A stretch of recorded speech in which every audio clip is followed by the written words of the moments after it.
Hi there, I'm Andrea Koppel, and it's time for coffee, the podcast where you get to hear firsthand what the jobs and careers that interest you the most are really like. Hey there, Java junkies. Welcome back to another episode of T for C. If you're interested in learning more about business development and sales from a young guy who is still in his 20s, I think you are, right? You're still in your 20s? I've hit the 30s. I'm 31 now. Oh, forget it. Well, I know I still look young.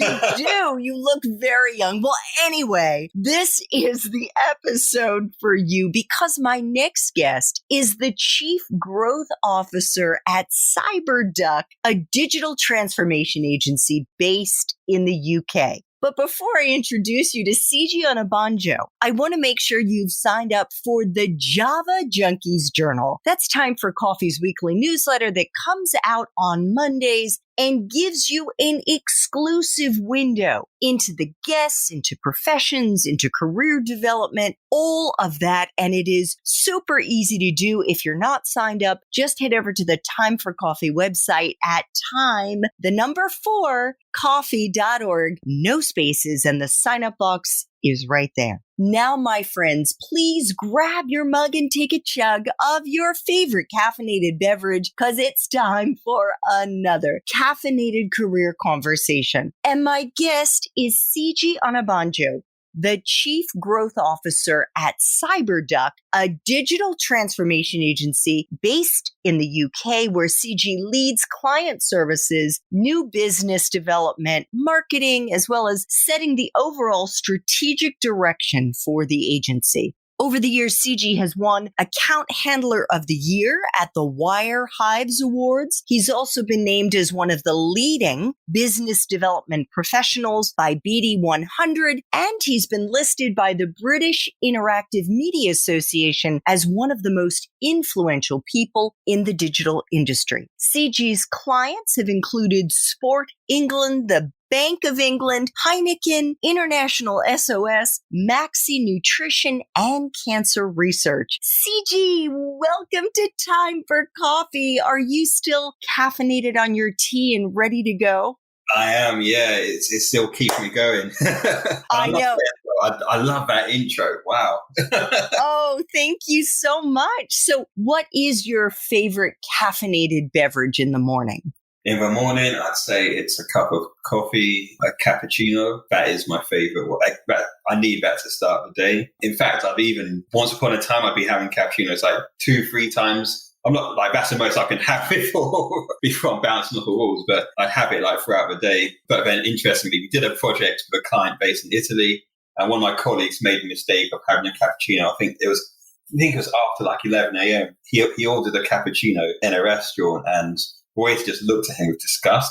And I think you're not supposed to have it after a certain time. So I'm now trying to make sure, just in respect to my Italian colleagues, I drink my cappuccinos before at least 10 a.m. All right. Okay. Well, talk about client services. There you go, folks. So before we dig into what you do as the Chief Growth Officer at CyberDuck, could you give us just a quick overview of what a digital transformation agency is and what you do?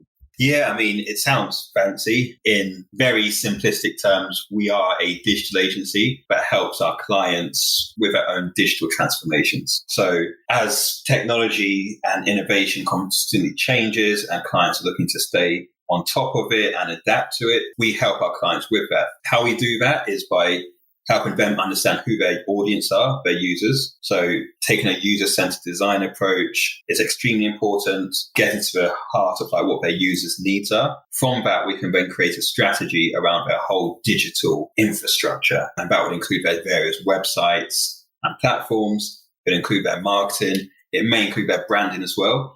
Basically, anything that touches digital, we help our clients fulfill their objectives and their strategies. Got it. And so is there an ideal client that CyberDuck works with? We work with clients across a number of different industries. We have a lot of clients in the financial services. We have a lot of, actually, over the years, we've picked up a lot of government and public sector clients too. But really the clients that would benefit from CyberDuck are those who have complex websites, complex digital platforms which service customers and users, but their users are also quite complex and varied. So understanding how they can make this platform work for their audience, that's kind of our ideal audience. So for example, we did some work with Sport England. So in the UK, Sport England are the people who basically look after all the grassroots sports initiatives in the country. A lot of people go to Sport England for funding, and we've worked with them kind of overhaul their whole digital strategy. So that's looking at who they target,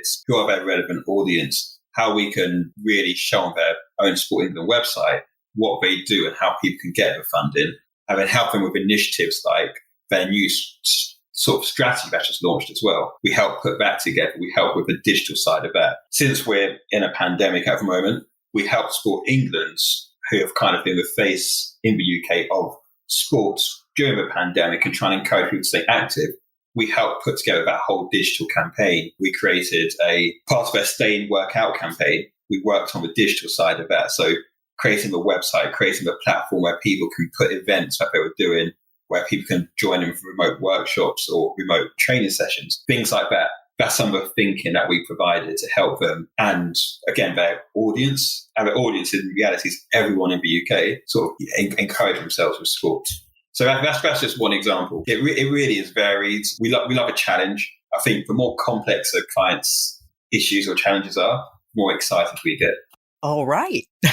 So give us a window into what you do, Siji, as the Chief Growth Officer at CyberDuck. You and I were chatting in our Espresso Shots episode, and you were saying that you wear basically two hats in this role, both as Chief Development Officer, Business Development, Biz Dev, and then sales. Yeah, exactly. So within my role, I'd say if you think of it as three pillars, there's the client services and the client relationships.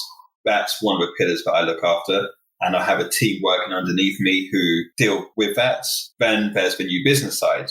So they're the ones who qualify new inquiries coming into the agency, who are working to bring those clients on board and to win them. And then there's the marketing side, where it's actually promoting us as an agency, making sure that from a brand positioning perspective, we're positioned in a way that brings in the right time for clients and inquiries for us. So where I sit across all three, but as Chief Growth Officer, my role is sort of leaning more towards the client services, client relationships, and the new business. Basically looking after the whole, speaking to a client when they first get in touch with us, or when we go out and reach out to a client, take them through that journey that will hopefully lead to them becoming a partner of us, or us becoming a partner of theirs, should I say, and then turning that into a relationship which will last for many years, which is successful for both us and the clients, where they're able to deliver on what they want using the skills that we have at CyberDuck. So can you take us into a typical day for you now? What does a day look like for you, Siji?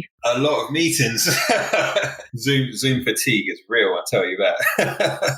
In terms of what my day will look like, I'd say most mornings I'll start the day. I'd normally have some sort of leadership catch up with the other business leaders, the CEO, the CTO, the Chief Production Officer too, where we're just discussing our agendas and the key kind of priorities for the business. Then often there'd be, so on Mondays, for example, I've been having a team meeting with people in my own team, where we look at the priorities for the week ahead. We look at the inquiries that we've received, the status of them, what needs to do, like what pitches we have, what tenders and opportunities that we need to go after. I bring the marketing team and the marketing department into that too, so we can see how we can work together to actually create engagement campaigns or things that will help to attract more of these clients. So it is a lot of internal meetings. Normally when all my meetings are kind of done, where they kind of go throughout the day, it then comes down to dealing with clients and prospects. So my role now is probably more in a reviewer type of role. There'll be work that my team would have done,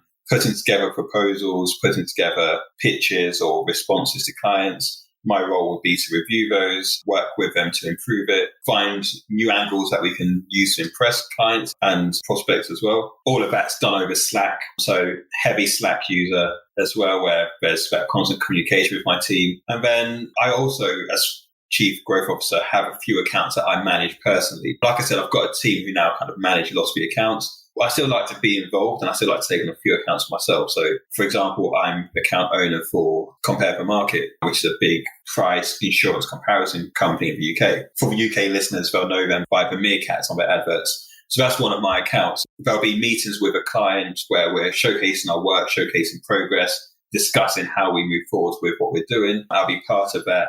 Again, I would probably be a little bit more hands-off on that, with the team probably doing a lot more of the talking. But then if any issues arise, I'll be the one to handle those.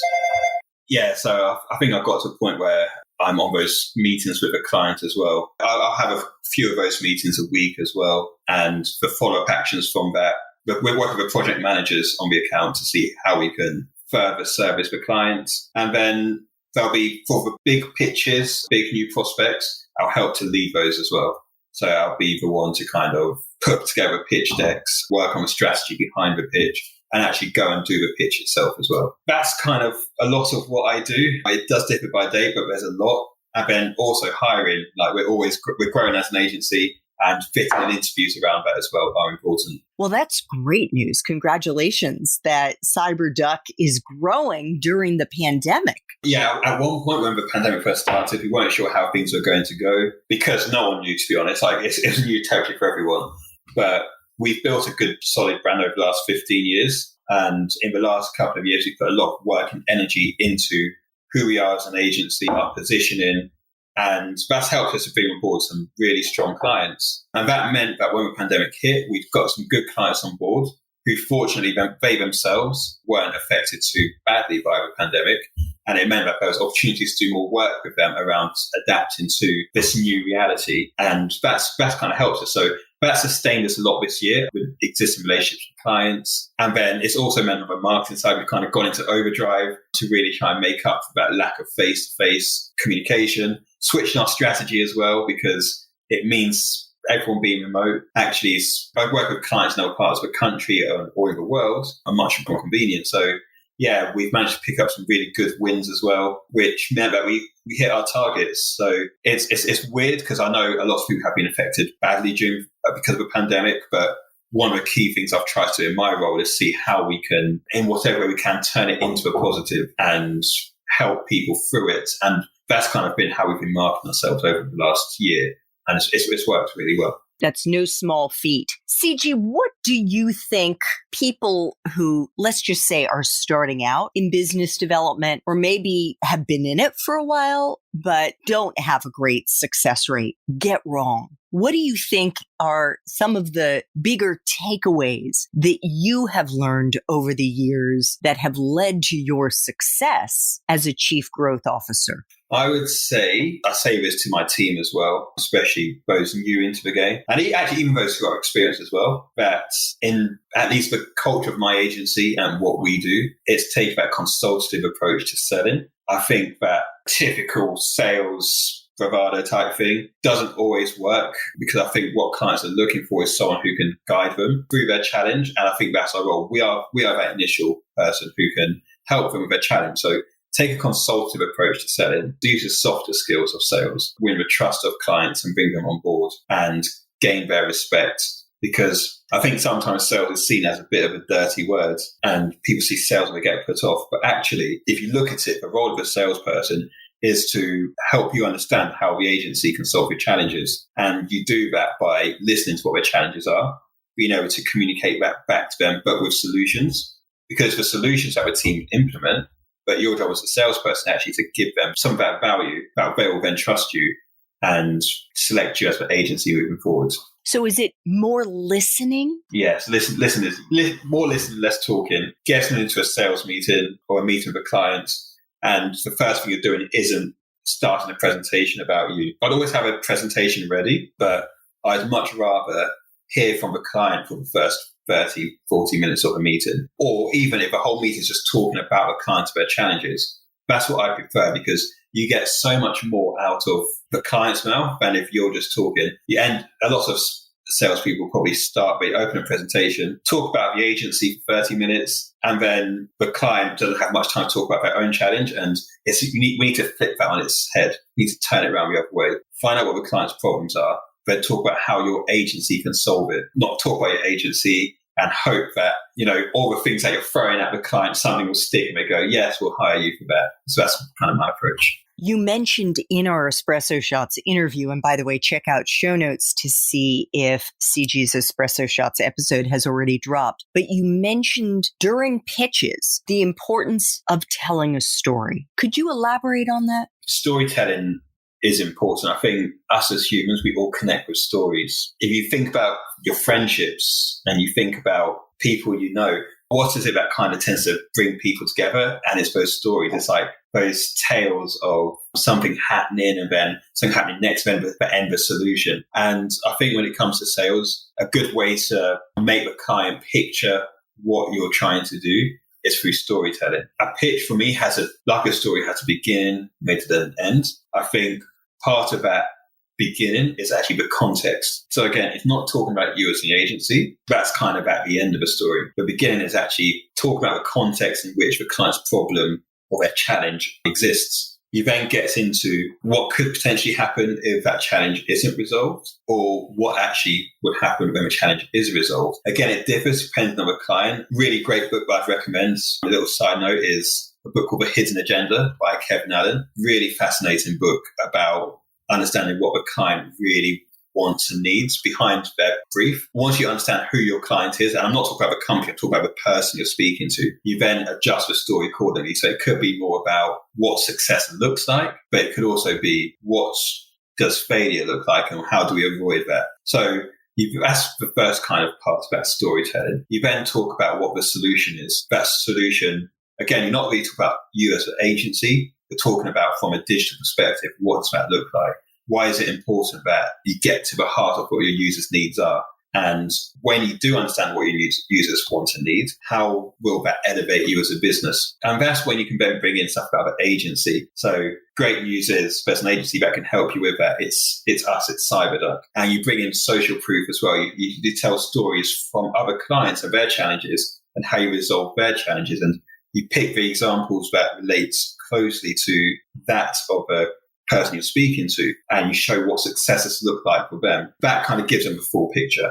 So you're still selling the agency, you're still selling what you do, but actually it's coming from a more consultative approach where you'll first of all discuss the client's challenges and needs, and it becomes hopefully more conversational, because what you really want when you talk about those challenges and needs are either for them to have identified that themselves and go and be nodding along with you going, yep, we've experienced that, or for them to just pause for a second and think, because you've taught them something new that they maybe didn't know about their own challenge. And I think when you have either of those two interactions, you're in a good position to bring that client on board. During our Espresso Shots interview, and I was asking you what the best part of being in this space is, you said winning pitches. Yeah, exactly. Can you tell when you've got them? Sometimes not. I tell you what, it is harder over Zoom. I've been in pitches over the last year where not everyone has their camera on, and it's harder to create that same. It's harder to replicate that energy you have in the room, where you can look people in the eye, you can direct certain points to certain people. Now you're talking at a screen, and even now talking to you, I know my camera's up here, but it's quite off-putting to be staring directly into the camera instead of looking at a person. So there's always kind of dynamics which change, but you sometimes get a really good feeling when that chemistry is right with a client. And ultimately, that's what you're looking for. Again, for me, it's all about chemistry, because we're not winning a client just to get numbers on our balance sheet and say, yeah, we've hit our revenue target. Once we win the client, that's when the relationship actually starts. So it can't be built on lies to start with. You have to be honest at it. If they're not the right client for you, you need to find that out during those initial interactions, because it's better to identify that and move on. And actually, the amount of times that I've gone and said, we're not a good fit, I think that's empowering in a way. And there's a fear as a salesperson that you may not get, you need every opportunity that comes in. But it's so much more empowering when you're utilizing your time effectively on the leads and the clients that are a good fit for your business. And by the time you get to the pitch, you should have already started building up those relationships to a point where when you get into the pitch, you have a confidence that you're going to win. Something else I always tell my team is if we don't have the inside track, someone else does. So it's really important that build up to the pitch, to build up that relationship with the prospect, to ask questions, be inquisitive, and where possible to disrupt that process too. Sometimes I have a set process. This is how we need to do things. If you can find ways to disrupt that, that often puts you in a better position because while everyone else is following the rules, you've created a separate lane for yourself. You stood out. So that's another thing I kind of challenge my team. Like I always say to them, how can we disrupt this process? What can we do that will make us stand out separately? And not in a negative, disruptive way, but more in this agency are a bit different. Because I can imagine, I've never been on the client side of the table, but sitting and listening to 5 or 6 agencies talk about probably similar things, it's probably tiresome, right? So you need to do something that makes you stand out. Totally. So let's flash back very quickly to when you were in university. You went to the University of Bath and you graduated with honors with a degree in business administration from the School of Management. Did you know what you were going to do with your degree when you graduated, Siji? Honestly, I'd say when I graduated, I knew what I was going to do because my first job out of university was at CyberDuck, and how my course is set up is with 2 placements. So I spent 6 months at one company after my first year of university. Then in my third year, I spent 6 months at a second company. Now that second company was CyberDuck, and it was during that internship that I realized I love digital. Like the world of digital is where I should be. I think that's where I saw my future. By the time I graduated, CyberDuck had already said to me, we want you to come back and be our new business manager, which I didn't feel qualified for, but I was that kind of person. It was like, I will not say no to any challenge. So of course I took it up as an industry that I really liked. It was a company that I knew and could see they were destined for great things. At the time, there were probably like 11, 12 people. Now we're around 80 people as an agency. Wow. But I knew back then there was this vision from the CEO, Danny, where he wanted to take the business. And I kind of bought into that. So I didn't really give it a second thought, really. During my studies, I thought my future was going to be in consulting. There's a kind of running joke with people on my course that Accenture is kind of the 5th year of our degree, because after everyone finishes, most people end up going to Accenture and take that consulting route. And I nearly did that too. It wasn't until my second placement when I was like, I felt a connection more with that smaller company. And for me, it was the fact that when I went to CyberDuck as an 11, 12 person agency as an intern, by the time I left in my 7, 8 months, I was doing things there which a lot of my friends and things weren't being exposed to because it was such a small company. I was getting involved in marketing, pitches, and financial side of things, and negotiations, even with creative work.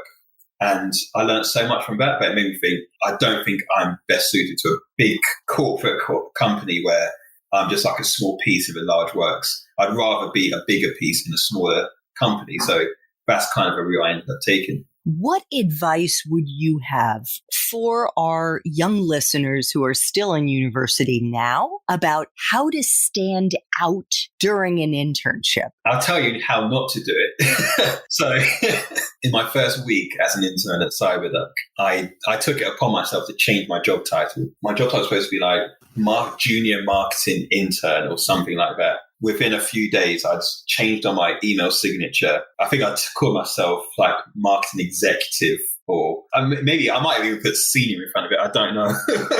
Oh my God. I just remember kind of being called up by my line manager, the CEO. It's like, what have you done with your email signature? Why have you changed it? And I explained to them. Again, I was quite brash. I was like I don't know what the word is, but I just said to them, I changed it because I was messaging clients, some of your clients, and I wanted them to listen to what I was saying and for them to respect what I was saying in my email. And I figured with the title I had before, it wasn't going to do that. So I did that more as an outwardly facing thing. And I think in a way, like, I think that was something about Danny, the CEO, clocked, okay, there's something about this guy, because not many interns would even have, I guess, the guts to do something like that. And at the time, it didn't feel like a gutsy thing for me. That was just like an instinctive, I'm going to change my email signature so I can sound like I had more authority to clients. So that's one way to stand out. Change your email signature. Not everyone's going to be as, I guess, forgiving as the guys at CyberDuck were. But I think what else put me in a good position was just get involved. When you're starting out, where you're an intern, you have nothing to lose, but everything to gain. So if at the end of the internship, you can't say that you've really stretched yourself and you've pushed yourself, even if a company has put you in a box of what interns are supposed to do, if you've not come out of that box and really shown what you can do, and sometimes be a bit ballsy, be a bit out there with your approach, sometimes that's needed as an intern, because at the end of the day, when you finish your internship, it's the experiences that you have out of it that will take you further in your career. And it's easy to just do the norm, in, out, maybe make teas and coffees, do some more tasks here and there. But actually, if you go to your line manager and say, I want to know more how this works or that works, you learn so much more. I did it at my first internship too, at Future Publishing, which is like a large magazine publisher in the UK, where I was a data marketing intern. And I said to my line manager, that was my first placement, I said, I'd like to get some experience in the creative department. I want to see how they put the magazines together. I want to see how they print it. I want to see how they design the covers. I want to see how the content team. And that wasn't part of my job, but I wanted to see all of that so I can get a fuller picture of how things work. So I think I guess the link there is to be inquisitive, right? That's kind of a skill. Be inquisitive and try and get the most out of the experience for yourself. That's what I'd say. Yes. And you need to take the initiative to do that. Yeah. You need to be self-driven to ask for those opportunities, because oftentimes it's not that your supervisor, your line manager, however you describe it, isn't that they don't have your better interests at heart, but they're busy. They're running whatever they're overseeing their own responsibilities, and they aren't thinking about the professional development necessarily of their interns. That's definitely true. So before we get to our two final questions that I try to ask all of my guests, Siji, I have to ask you, because it is unusual to have someone stay at the same company for, 10 years? 10 plus? Years, yeah. 10 years. Why have you stayed put? Because so many young people today move around. What do you think the advantages are of having put down roots in one place at one company? I'd start by saying there's not a right or wrong. I'd say if you're not growing in your career in one place, definitely look to move on. If you're not respected where you're working, definitely move on. If the company doesn't match your own personal ambitions, then it makes sense to move on as well. Now, I think the reason I've been at my agency for 10 years is because all of those things I just mentioned were matched by the company. So when they brought me back as a new business manager from uni, they put a lot of trust in me to do a role where I was really managing people and I'd had no management experience. And I spoke to Danny, the CEO. I remember speaking to him before I left and went back to uni to complete my studies. And he was telling me about his vision for the agency. And I said, as long as this agency is hungry to keep pushing themselves and grow and succeed, then I would see no reason why I should leave, because ultimately that's what I want out of profession too. I want to grow up. I saw a potential in an 11, 12 person agency. If they weren't going to fill that potential, I probably would have left. If I wasn't able to make an impact with that, I would have moved on. But as I mentioned in that other chat we just had, digital changes all the time. For things that I was doing within my job 3-4 years ago, a lot of that's redundant now. Like if I was still trying to do things the same way, we wouldn't be winning any business. Every year feels like a new job, especially when you get your new targets, and it's always about growth, and it's talking about how we expand the agency. We now have offices in, I think, 5 different countries. That's a different challenge, because part of my role is also the growth of the agency as a whole. So that's a different growth challenge to when you're an 11, 12 person agency looking at local companies and saying which local companies can we bring on board to sustain us. We're now working with some of the top public sector organizations in the UK, working internationally. Our client challenges are huge. Like the challenge has changed, and that's what excites me. I could go somewhere else to get that same experience, but I can also do that somewhere where I feel trusted in what I'm doing. I've kind of built the team around me from that growth perspective. And I still don't think to this day that the agency has reached its full potential, which is why I'm still here for that ride and still here for that journey. The culture is a good one. I know, again, being a Black person, there's a lot of talk about it. It's not the most diverse of industries. So that's kind of been raised a lot this last year. But I know that they welcomed me as a young Black person who didn't have much experience, and the culture at CyberDuck has always been one of inclusiveness. I'm not going to lie, other agencies have approached me at that time. I get approached quite often, actually. And whenever I've kind of had those conversations and moved a bit further into it, the role has, or the agency, there's always been something which makes me think I'm not going to be as happy in this place. And again, one of the things I've learned is work is great, title is great, but actually having that work-life balance, having that happiness outside of a job are equally as important. So if I move now, it will be for an extremely exciting challenge that I think will kind of push me to a stage that I'm unable to where I am now, even in the next couple of years. That will be what will make me move, that challenge. But also if I can still maintain that good mental balance that I have at the moment, which is, I think, important to me. I'm so glad that you shared that last point about the lack of diversity in the digital marketing space. What advice do you have for our young listeners who are Black, who may be in the United States, maybe in Europe, about how to navigate this industry as a person of color? It's tricky. It is tricky because, like I said, there's a lack of diversity. Thankfully, the last year has seen a lot of agencies look to try and address that. But, Rome wasn't built in a day. Things aren't going to change overnight. A lot of it was likely performative because it's a right thing to say, but it's a lot harder to implement some of those changes. So it is difficult. Some of the advice and tips I'd say are try and find someone in the industry already who looks like you, who you can relate to as a mentor, because that is important. Someone who you've seen has achieved, because it can also be quite demoralizing when you join an industry, but you don't see anyone who looks like you in seniority. So when you do see someone, I think trying to connect with them, try and learn from them or what they've been able to do. I'd say join a company that values diversity and inclusion, isn't just talking about it. Like, look at their history of it as well. Is it something they've only just been saying recently, or is it something that a clear part of their culture? I think that's important because you spend so much time at work. It's important to feel that you can be yourself, your authentic self at work. And I think finding the right agency for that is important. I would say be yourself, because I think what people are realizing now is there's power in and there's value in having people of different cultures within an organization. So be yourself. Don't necessarily conform to try and fit in. Understand the context of where you are. That's always important, understand the context of where you are. But make sure it's somewhere that allows you to be yourself and flourish that way. Because there'll be something that you can bring to the table that everyone else who looks the same in that place will not. So I think they're the key things. And I'd say that's it. It's such a challenging and difficult question. I think find people who find a mentor, find someone who looks like you. Work hard, but also work smart. It sounds like a massive cliche. But it's a case of knowing your own worth as well. Yes. And know when a situation isn't right for you and call it out. I think we need to be braver to call out situations which aren't right for us. And if it means we have to leave that company and go elsewhere, then so be it. But never kind of diminish your own value or your worth for a company or someone else. Thank you.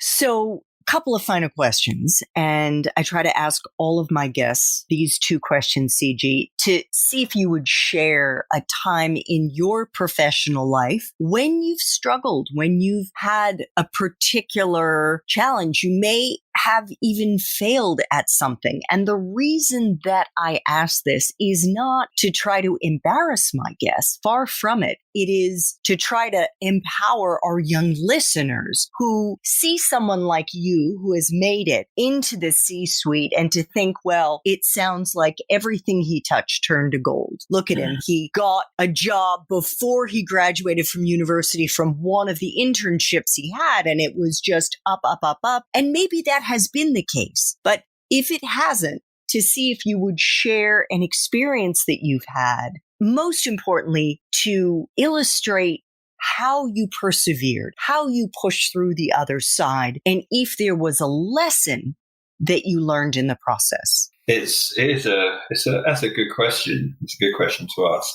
I think it requires thought because obviously I can talk about not winning certain clients or pitches, but I think that's part of the course. That's part of the job and what you do. And I think in a lot of ways I have been fortunate that, like you said, I joined the same company out of uni and I was entrusted with responsibility right from the start. I've kind of grown and learned as I went, and it's kind of been an upward journey. But I think maybe something that I've learned, which probably has impact, is managing people. In some ways, it was good. I left university. I'd got this position as a new business manager at an agency, and I was managing people straight away.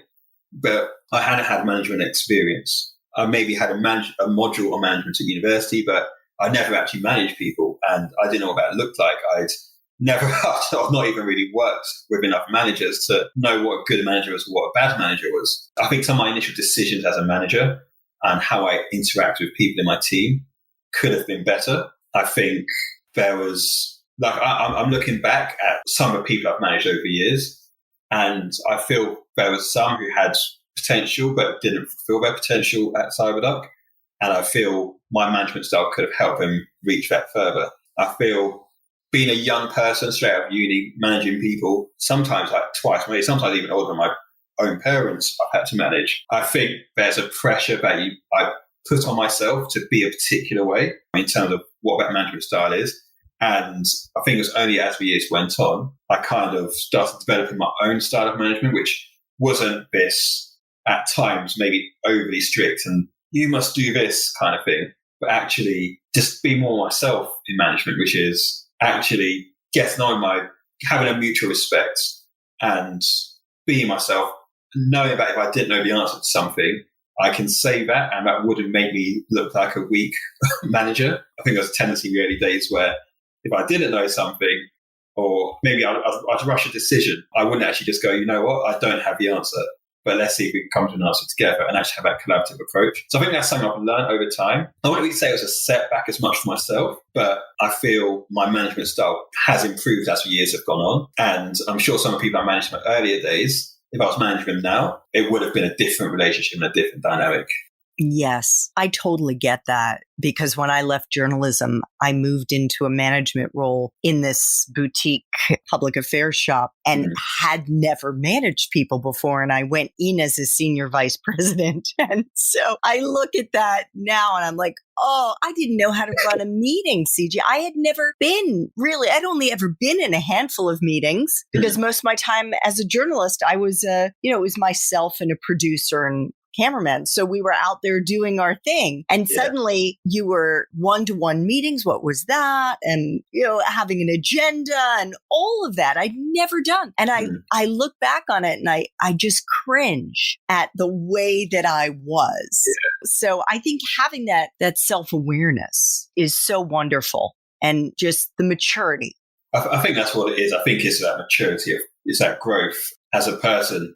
And in many ways, it's kind of like us, the agency. When I joined, it was young, relatively immature agency. We've grown to now, we can't do things the same way we used to do back then. Our clients have changed. My team has changed. It's grown in size. But I'd also say those experiences I had of managing people in the early days, I probably learned from them. I learned actually what my own style of management is and what I feel makes a good leader of a team through some of those experiences, and not being afraid of getting feedback either. Understanding that actually the things that are typically considered as weakness aren't actually, they're actually strengths in many ways, right? So I think that's probably one of the biggest learnings. And in terms of a listener now, I would say that everything that happens in your career, you can turn into an advantage. Even if it may not look like at the time, you have to look at how you'll look back over years and go, this is kind of what shaped me as well. So whether it is, being fired from a job or being let go from a job, which at the time can seem like the most demoralizing thing that hits your confidence. Actually, I know people who have been fired from jobs, and when I look at where they are now, they'll tell you themselves it was those experiences that kind of shaped who they are. They found out more about who they were as a person, like what they wanted to do and how they handle certain situations and what they would do differently. And I think with that, every opportunity you have, can be a good one in work. It just depends on your perspective on it and how you move forward with it too. And that's all that we have control over anyway, is how we look at it. Very true. Final question. If you could go back to university and do it all over again, but based on the wisdom you have now, Siji, what advice would you give yourself? Got some good questions in this one. What advice would I give myself? I would say network more. Build those connections with people outside of work.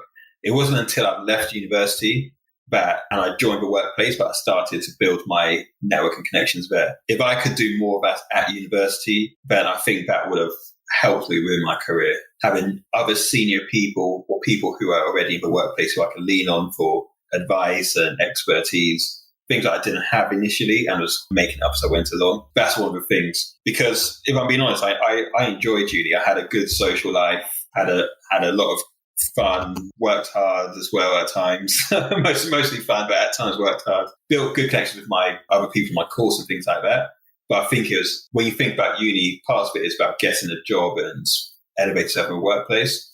I think it would have been, now that I know that I went into digital, it would have been good to have connected with other people in the industry and in more senior positions and really learn from them, be a sponge to all of their knowledge. So I'm sure that would have helped me even further than where I am now, I guess. Great advice, CG. I want to thank you so much for making time for coffee today with me and the Time for Coffee community, even though it is pretty late in the evening now in the UK. I so appreciate you making the time to share all of your incredible wisdom and insights with me and the T4C community. No, it's been great. I think it's a really great platform you have here, with all these different professions. I've had a look at a few of your interviews, all these different professions, like the different advice that people get. I think if anyone's listening, there'll be an episode out there which will resonate with them. So I think that's really important. I'm glad I've finally been able to do this too. I know we've been trying to do it for quite a long time now, but good things come to those who wait, and we've waited for this. So yeah, it's been a pleasure. Thanks for having me on. I hope I've said some useful things amongst all my babbling. And yeah, obviously happy to, if anyone was listening and wants to reach out to me, I am available. My name is Siji Onabanjo. I'm on LinkedIn. Obviously, you can send me a message directly. I'm always happy to speak because I love giving back. So yeah, guess that's what I've got to say for now. Thanks so much for listening to Time for Coffee, where the professionals in the jobs that most interest you always have time to grab coffee 24/7, no matter where you live.